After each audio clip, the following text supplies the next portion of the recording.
What's up, everyone? Thanks for tuning into my channel and watching this video on my channel, Jason's Own World. I really appreciate that. You guys are awesome. I really appreciate all the views and the likes and the comments and the thumbs up and all that stuff. Pretty awesome.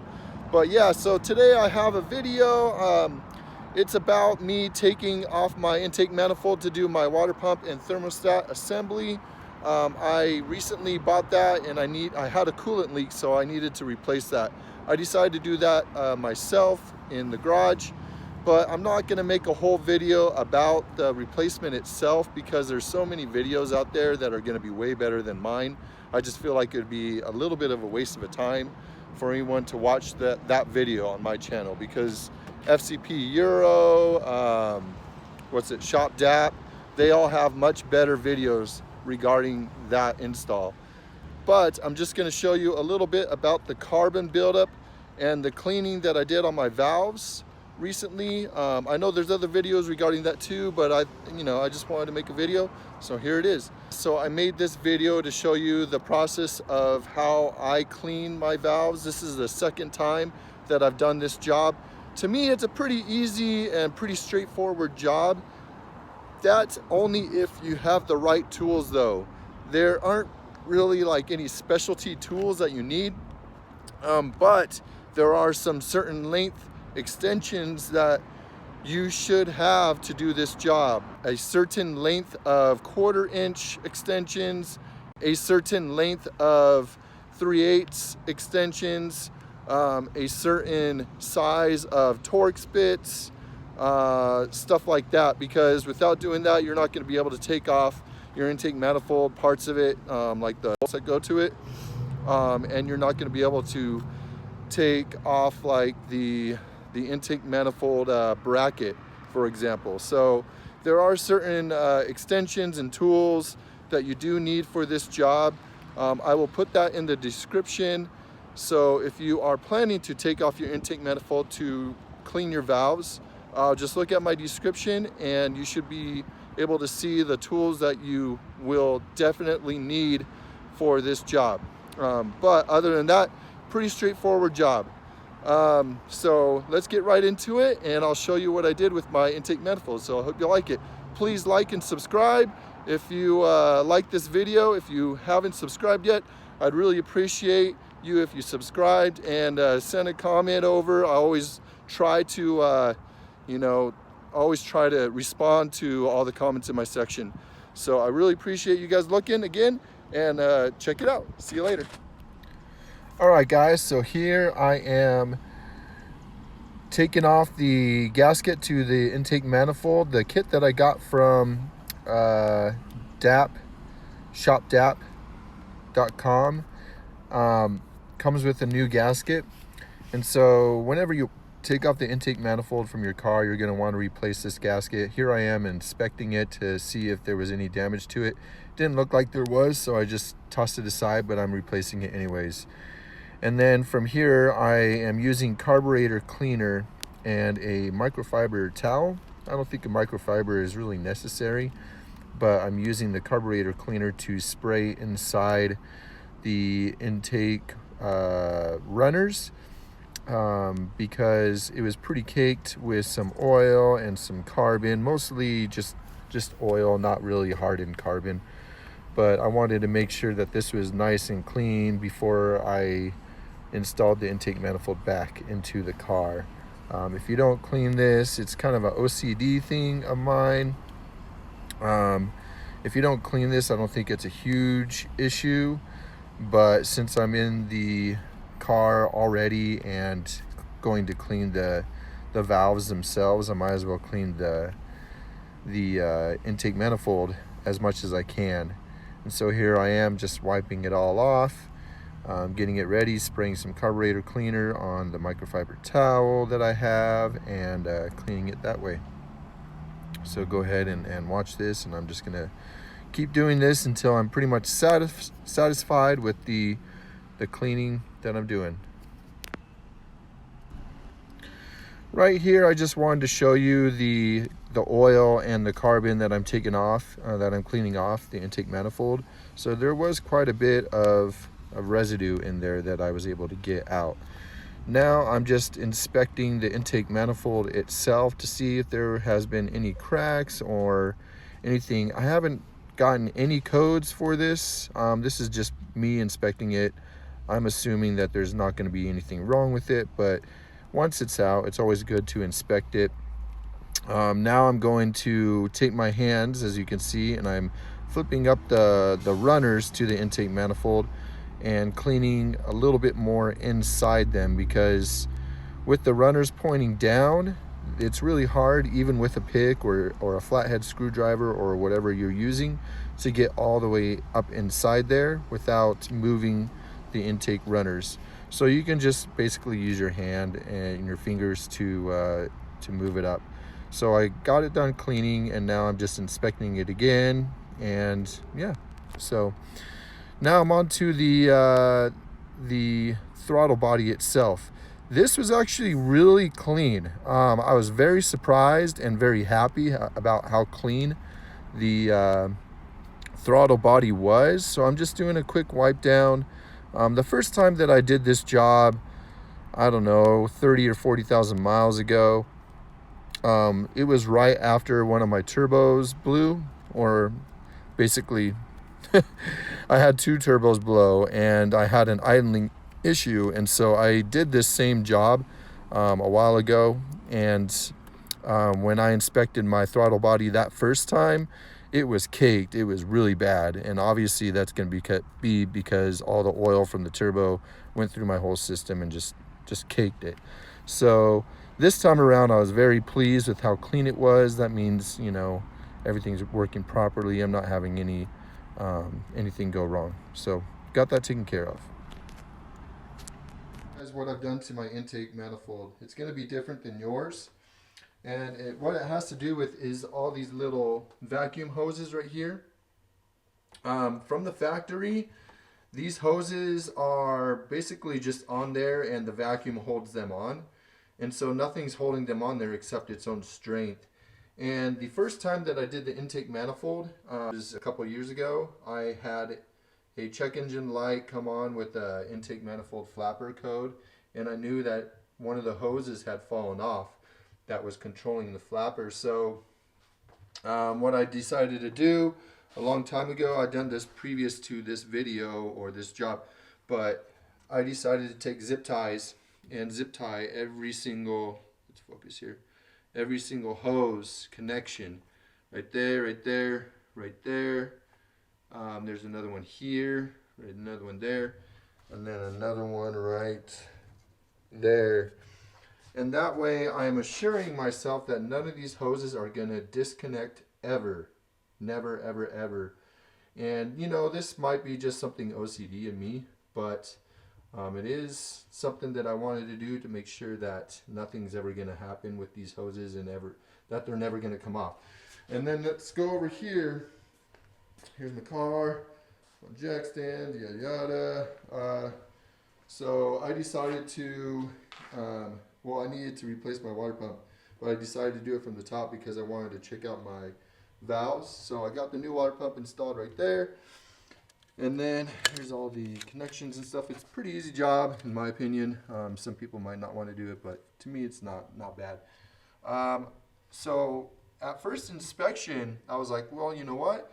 You know, taking out these little runners, they all come out. And at first inspection, that's actually pretty clean. I'm IS38, custom tuned, and I've been running. The last time I did an intake manifold cleaning was probably, I don't know, maybe 40 or so thousand miles ago. So on first inspection, these are actually pretty clean. It's a little dirtier there, and the dirtiest one is in cylinder 4. But I will show you here soon that even though the intake runners are pretty clean themselves, I'm going to clean them up anyways. Inside, it's pretty dang dirty. So let me show you right there. Alright, so let's get inside. Let's see if I can zoom in here and get that, and maybe get a light. Let's see. Alright, there we go. There's a light there. Look at that. That's cylinder 1. Look how dirty those valves are. I mean, that's pretty dang dirty, guys. Look at that, number 2. Sorry if it's not coming out great, but that's all I got. Here's number 3. Well, that was number 3. Number 4 here. Let's just say number 4 is the worst. The worst one. Yeah, it's the worst one. Number 3 is pretty bad. Number 2's decently bad. And then number 1's decently bad. They're all pretty caked in there. So, yep, I do need to clean it out and get that going. So I will start on that right now. Okay, so I took out the valve runners so that I can work on the intakes, and right now I'm inspecting the valves themselves to make sure that they're seated properly and that they're sealed. So I noticed that cylinder 4, the valves were completely sealed, and so this is the one that I'm going to work on first. It doesn't really matter what order you work on, just make sure that the valves are sealed, and the way to do that is to get a 21mm socket, I think, and a socket wrench, and put it on your crank pulley and crank it. And when you crank it, you'll see your valves open and close very slowly, and that way you'll be able to basically close your valves so that when you spray carburetor cleaner and when you're picking out all the stuff, you're not going to get any of those droppings dropped down into the engine itself, because that could cause some damage or some issues later on. So it's a very big thing that you make sure that if you're doing this job, that you do not scrape all the carbon and stuff like I'm doing right now with the valve open. Make sure the valve is closed. That's very important. So I'm just picking it with a pick and a flathead screwdriver, and I'm just picking away. And you know, there was a bunch of carbon up in here, so you know, I'm just trying to get it as best as I can while the carburetor cleaner is in there. Right here you'll see another chunk that I took out, and it will focus here real quick. Right here, I believe it's going to focus. Right here, yeah. So see that big chunk? Pretty large chunk, and that's just a little bit of what is going on in there.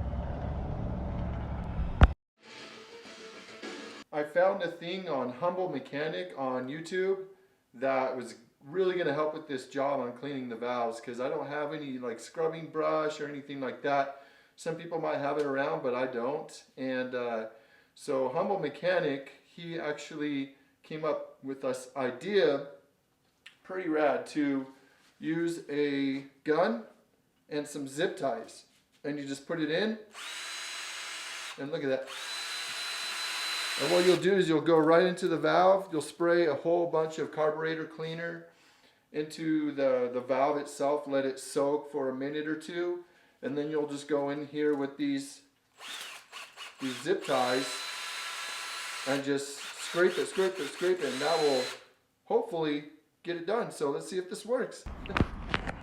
All right, so taking what I saw from Humble Mechanic on YouTube, I'm going to use that zip tie method here. I did a lot of picking already. I picked off a bunch of the carbon, a bunch of the chunks, but now I'm just going to spray some more carburetor cleaner, as you saw right there. I'm going to inspect, make sure everything is a-okay for me to go with the drill. And here I am taking the zip ties. Honestly, I think I put too many zip ties in there. You probably don't need this many zip ties, probably half of what I have stuck in this drill. But you know, this is my first time, so I'm learning my lesson as I go on with each cylinder. And I believe on the other cylinders that I did take off about half of the zip ties, and it was a little bit easier. So as you can see, you know, I'm still have all the other cylinders covered up so that none of the debris gets in them, because the valves are open in those cylinders at the moment.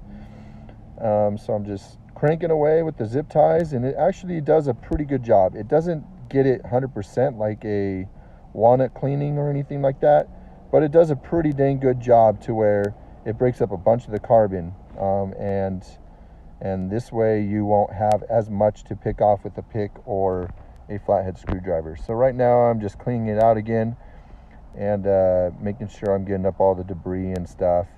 And you basically just repeat this over and over and over until you are 100% satisfied with the job that you just did. Here I am inspecting it. I think I worked on it. I did the same process like 2 other times. So each cylinder, I probably did this same process 3 or 4 different times. So it was a little time consuming, but it was 100% worth it in the long run.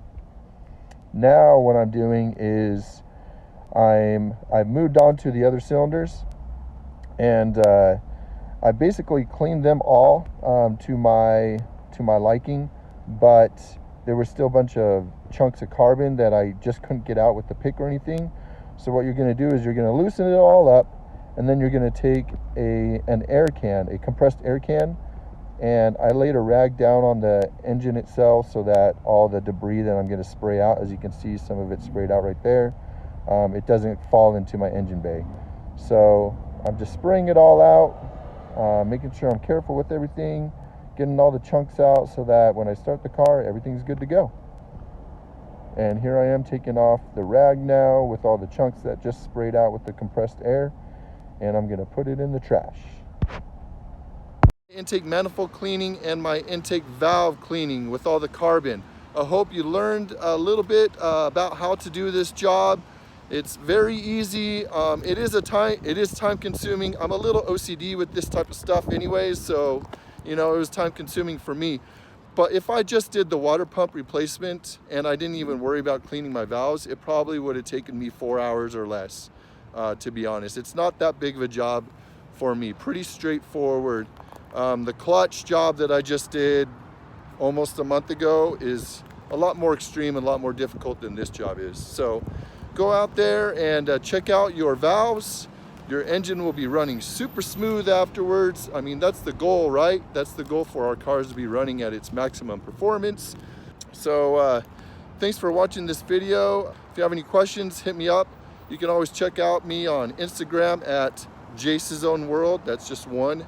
It's the same as my YouTube channel, but Jace's Own World. Thanks for looking, and I hope you guys have an awesome day. Peace.